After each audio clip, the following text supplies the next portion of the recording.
Bismillahirrahmanirrahim. Assalamualaikum warahmatullahi wabarakatuh.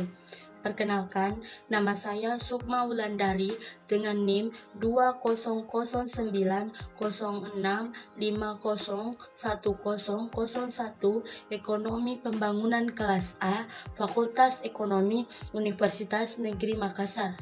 Video materi pembelajaran ini dibuat untuk memenuhi ujian tengah semester mata kuliah Statistika Ekonomi. Berikut materi penjelasan mengenai apa itu dari konsep peluang. Pengertian dari peluang itu sendiri atau probabilitas adalah merupakan suatu ukuran tentang kemungkinan suatu peristiwa yang akan terjadi di masa mendatang, yang juga merupakan suatu nilai yang dipergunakan untuk mengukur tingkat terjadinya suatu kejadian yang acak. Ada 3 hal penting dalam membicarakan probabilitas, yaitu percobaan, hasil, dan peristiwa. Percobaan itu sendiri merupakan aktivitas yang melahirkan suatu peristiwa, seperti contohnya saja kegiatan melempar uang koin, yang dimana ketika kita melakukan kegiatan melempar uang koin akan melahirkan peristiwa muncul gambar atau angka. Seperti contoh lainnya juga, kegiatan jual beli saham akan melahirkan peristiwa membeli atau menjual. Perubahan harga-harga akan melahirkan inflasi dan deflasi. Mahasiswa yang giat belajar akan melahirkan prestasi yang memuaskan, sangat memuaskan atau terpuji. Begitupun misalnya pertandingan sepak bola akan melahirkan peristiwa menang, kalah, atau seri. Kegiatan-kegiatan yang melahirkan peristiwa tersebut dikenal dengan percobaan. Yang kedua, hasil. Hasil yaitu suatu hasil dari percobaan. Dari suatu percobaan akan memberikan hasil. Seperti contohnya, kegiatan di atas dapat diperoleh hasil berikut. Misalnya, percobaan kegiatan melempar uang akan muncul angka atau gambar. Kegiatan menjual saham akan menjual atau membeli saham. Perubahan harga akan terjadi inflasi atau harga naik atau deflasi harga turun. Jika mahasiswa belajar, dia akan mendapatkan lulus memuaskan, lulus sangat memuaskan, atau lulus terpuji. Begitupun pertandingan sepak bola. Tim sepak bola ada yang akan menang dan ada yang akan kalah. Jadi, hasil adalah seluruh kemungkinan peristiwa yang akan terjadi akibat adanya suatu percobaan atau kegiatan. Yang ketiga, yaitu peristiwa. Peristiwa adalah kumpulan dari satu atau lebih hasil yang terjadi pada sebuah percobaan atau kegiatan. Peristiwa menunjukkan hasil yang terjadi dari suatu kegiatan dalam suatu kegiatan. Dalam setiap percobaan atau kegiatan hanya ada satu kemungkinan hasil. Contohnya, pada peristiwa pertandingan sepak bola juga terjadi suatu peristiwa, yaitu apakah grup sepak bola tersebut akan menang, kalah, atau bahkan seri. Tidak mungkin dalam satu pertandingan sepak bola, misalnya Liverpool melawan Arsenal, hasilnya akan Liverpool akan menang juga akan kalah. Tetapi peristiwa yang mungkin terjadi adalah peristiwa Liverpool bisa menang, kalah, atau seri. Jadi, probabilitas dinyatakan dengan bentuk pecahan antara 0 sampai 1. Probabilitas 0 menunjukkan suatu yang tidak mungkin terjadi, sedangkan probabilitas 1 menunjukkan peristiwa yang pasti terjadi. Probabilitas dapat dinyatakan dalam persentase atau desimal, misalnya sebagai berikut. Pada hari Jumat adalah penutupan bursa saham, maka kebanyakan investor berusaha meraih keuntungan melalui penjualan saham, sehingga probabilitas menjual mencapai 0,7, sedangkan jika membeli yaitu 0,3. Contoh lainnya yaitu seperti melihat kondisi kegiatan fisik dan mental para pemain Liverpool dan Arsenal. Maka Liverpool mempunyai probabilitas menang 64% banding 36% dibandingkan dengan Arsenal. Probabilitas dengan kejadian nilai 0 adalah peristiwa yang tidak mungkin terjadi, misalkan sebagai berikut. Tingkat inflasi dan suku bunga dalam 1 tahun takwim di Indonesia adalah 0%. Seluruh tanaman dan ternak di Indonesia mati atau seorang anak balita melahirkan. Kemudian, adapun probabilitas kejadian dengan nilai 1 itu adalah peristiwa yang pasti terjadi. Contohnya misalnya sebagai berikut. Semua pasti mati. Semua harga barang dan jasa pasti berubah. Tidak ada kondisi manusia yang statis. Pada konsep peluang, terdapat 3 cara pengukuran tingkat kepastian, yaitu perumusan klasik, perumusan frekuensi relatif, dan perumusan subjektif. Perumusan klasik itu sendiri yaitu semua kejadian yang dalam suatu percobaan memiliki kesempatan yang sama untuk muncul dengan rumus PA yang merupakan peluang kejadian A sama dengan M per N. Banyaknya kejadian A per banyaknya semua kejadian yang mungkin. Misalnya, dalam pelembaran mata uang logam, peluang muncul gambar PA sama dengan 1/2. Yang kedua, perumusan frekuensi relatif, yaitu peluang ini ditentukan dengan percobaan berulang dan dicatat frekuensi relatif setiap kejadian. Misalnya, terdapat 150 responden, 50 diantaranya setuju pembangunan pabrik di desa tersebut. Jika diambil 1 orang secara acak, maka peluang tidak setuju yaitu E sama dengan Fx merupakan frekuensi yang tidak setuju dan M yang merupakan frekuensi keseluruhan. Px sama dengan E per N sama dengan 100 per 150. 100 diambil dari 150 responden dikurangi dengan 50 yang diantaranya sudah dianggap setuju dengan pembangunan pabrik desa tersebut, yang dimana hasilnya adalah 0,67. Dan yang ketiga, perumusan subjektif, yaitu misalnya peluang berdasarkan keyakinan pribadi terhadap terjadinya suatu peristiwa. Akibatnya, nilai peluang yang diberikan setiap orang akan berbeda. Misalnya, yang peluang Indofood meningkatkan jumlah penjualannya yaitu 0,85, sedangkan Wings Food hanya 0,15. Hal ini berdasarkan jumlah pangsa pasar dan diversifikasi produk. Berikutnya, pada konsep peluang terdapat juga adanya ruang sampel. Ruang sampel ini terdapat 4 poin yang sangat penting, yaitu kejadian, ruang sampel itu sendiri, ukuran ruang sampel, dan perhitungannya.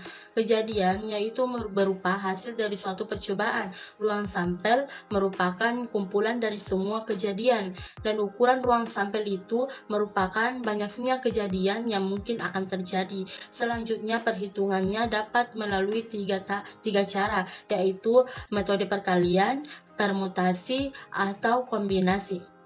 Sebelum mengetahui penjelasan mengenai perhitungan dari ruang sampel, kita harus mengetahui dulu apa itu yang dimaksud dengan ruang sampel. Ruang sampel merupakan suatu gugus yang memuat semua hasil yang berbeda yang mungkin terjadi dari suatu percobaan. Pada ruang sampel terdapat notasi. Notasi dari ruang sampel yaitu S sama dengan E1, E2, E3, E4 sampai selanjutnya sampai E ke N, dan N adalah banyaknya hasil. N bisa terhingga atau tak terhingga. Contohnya, melempar sebuah dadu, S sama dengan 1, 2, 3, 4, 5, 6 sampai seterusnya. Melempar mata uang, S sama dengan M B. Jenis kelamin bayi, S sama dengan L P.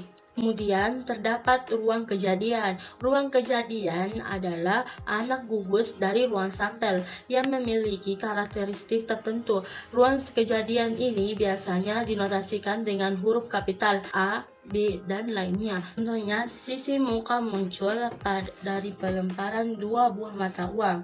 A sama dengan MB, MM, MB, BM. Munculnya sisi ganjil pada dadu pertama dari pelemparan dua buah dadu. B sama dengan 11, 12, 13, 14, 15, 16, 31, 32, lainnya sampai ke 56. Nah, berikut cara menghitung ukuran dari ruang sampel. Yang pertama, metode pengalian atau penggandaan. Kejadian 1 menghasilkan N1 cara. Kejadian 2 menghasilkan N2 cara, dan seterusnya, sehingga keseluruhan cara adalah N1 kali N2 kali N3 sampai seterusnya. Misalnya contohnya, perusahaan ingin membeli 3 jenis peralatan. Jika terdapat 3 jenis pengering, 4 jenis pendingin, dan 2 jenis pengaduk, maka banyaknya program yang dapat dilakukan adalah S sama dengan N1 dikali N2 dikali N3 sama dengan S sama dengan N1 nya adalah 3 jenis pengering dikali N2 nya adalah 4 jenis pendingin dikali dengan 2 yaitu jenis pengaduk, dengan hasil sama dengan 24. Yang kedua, perhitungan dengan permutasi, yaitu tata letak susunan objek akan membedakan arti dari suatu susunan. Dari sebuah susunan, perbedaan tersebut dilambangkan dengan N. Misalnya, sebuah pameran mobil terdapat 3 mobil keluarga, 3 sedan, dan 4 pick up.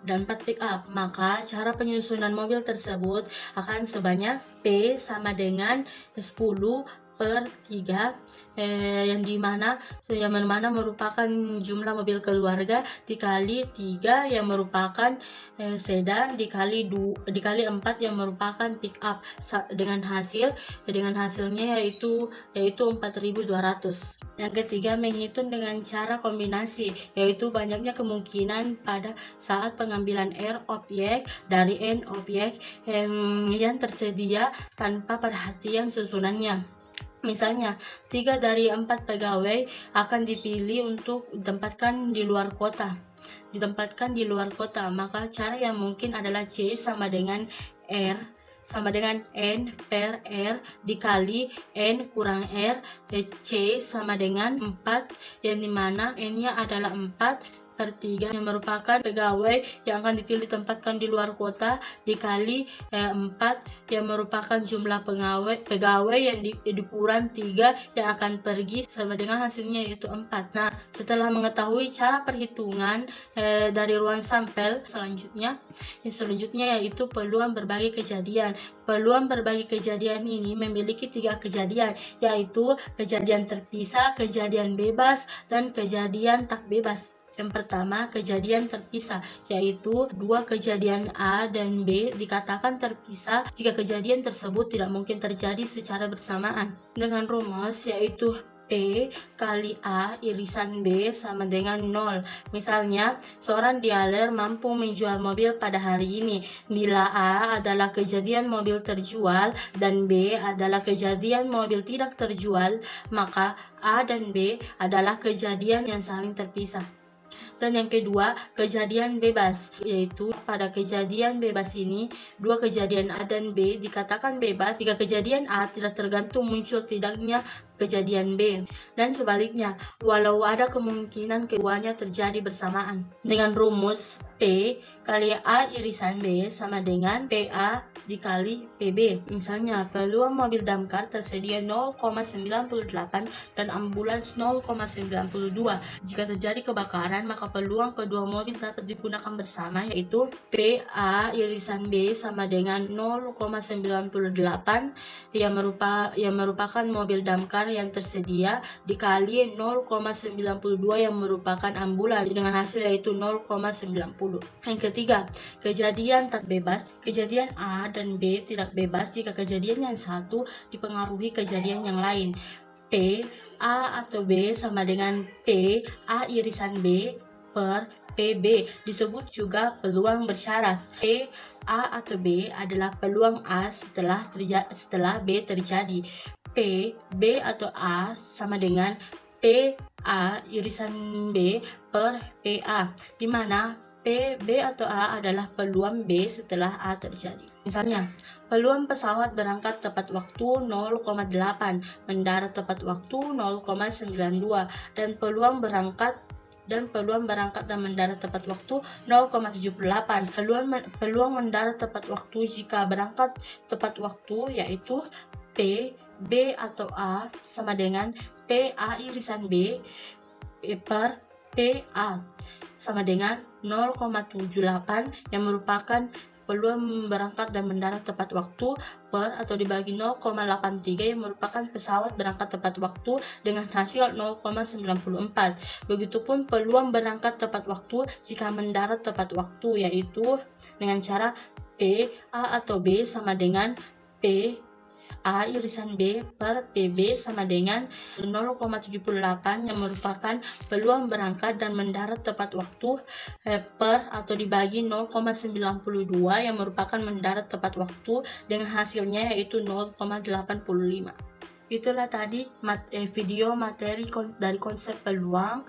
Kurang dan lebihnya mohon dimaafkan. Jika terdapat kesalahan mohon ditanggapi.